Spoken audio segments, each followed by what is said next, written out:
ក្រាន់តែចេញ poster នៅ knock out ភ្លាម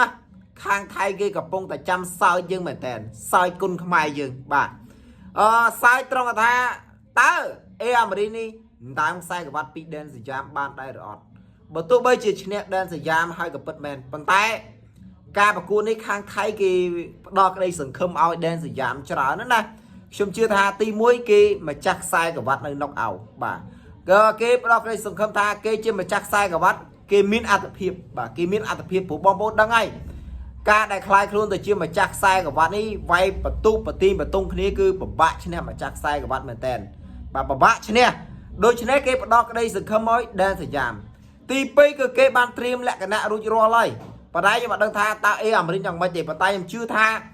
គាត់បានប្រឹងប្រែងការប្រកួតនេះគាត់ចង់យកខ្សែក្រវ៉ាត់នេះជូនអ្នកគ្រប់ត្រូលប្រសិនបើអេអាមេរិកគាត់ធ្វើបានល្អខ្ញុំជឿថាអ្នកគ្រប់ត្រូលភ្លុកទឹកភ្លុកដីទៀតហើយបាទបាក់មេឃបាក់ដីគ្រប់ត្រូលអេអាមេរិកទៀតហើយព្រោះអេអាមេរិកនេះមិនងាយនឹងធ្វើឲ្យបងប្អូនខកបំណងទេគាត់តែងតែធ្វើឲ្យអ្នកគ្រប់ត្រូលជាច្រើនស្រឡាញ់ចូលចិត្តនៃការប្រកួតរបស់គាត់នៅក្រៅប្រទេសព្រោះ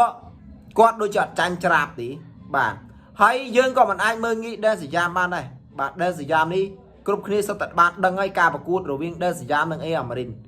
ការប្រកួតនឹងទាំងមូលយើងមើលឃើញថាគេល្អដើមទឹកខ្លាំងមែនតើយើងល្អចង់ទឹកតិចតិចដល់ពេលដែលប្រទីបតុងគ្នារហូតដល់ថែមទឹក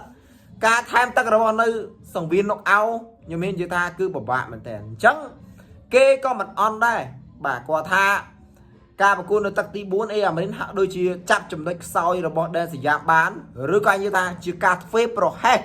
របស់ដែនសយ៉ាមដែលធ្វើឲ្យអេអាមេរិកគាត់អាចផ្ដួលដែនសយ៉ាមឲ្យស្លាប់បានអញ្ចឹងអេអាមេរិកគេធ្វើបានល្អគេធ្វើបានល្អខ្លាំងការប្រកួតនេះគេក៏ឈ្នះបាទតែយ៉ាងណាលើកទី2នេះ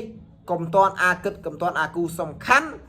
អេអាមេរិកបាទហាត់ឲ្យពេញមកបាទចាញ់ឈ្នះធម្មតាអ្វីធម្មតាខ្ញុំសង្ឃឹមថាគាត់មិនគៀងព្រោះទាំងអ្នកគ្រប់ត្រូលទាំងអ្នកដែលទៅមើលផ្ទាល់ទាំងឪពុករបស់គាត់ម្ដាយរបស់គាត់បាននិយាយថាថ្ងៃនេះអេអាមេរិកគៀងក្បាច់អស់បាទអត់ដឹងថាគាត់មូលហេតុអីបាទព្រោះដែនសយ៉ាមនេះគាត់ដេផ្លាសេល្អមែនតើដេផ្លាសេល្អបាទក្បាច់របស់គាត់អញថាយើងមើលទៅរៀងរស់រវើកតែហ្មងប៉ុន្តែអេអាមេរិកក៏គាត់រឹងគាត់ផ្លែគាត់វែងដូច្នេះដែនសយ៉ាមក៏ជាចំណែកមួយដែលពិបាកប្រកួតជាមួយនឹងអេអាមេរិកដែរពិបាកប្រកួតអញ្ចឹងការប្រកួតនោះទាំងស្រុងត្រូវការឲ្យអេអាមេរិកប្រឹងប្រែងមែនតើដើម្បីបានខ្សែក្រវ៉ាត់ហើយខ្ញុំជឿថាគាត់នឹងធ្វើបានល្អបើទោះបីយ៉ាងចាញ់ឈ្នះខ្ញុំអត់នេះទេប៉ុន្តែខ្ញុំជឿជាក់បាទមកស្ទឹងតែ80%ថាអេអាមេរិកគាត់អាចដណ្ដើមខ្សែក្រវ៉ាត់ពី knock out បាទអញ្ចឹងវីដេអូនេះមានតែប៉ុណ្្នឹងឯងអរគុណច្រើន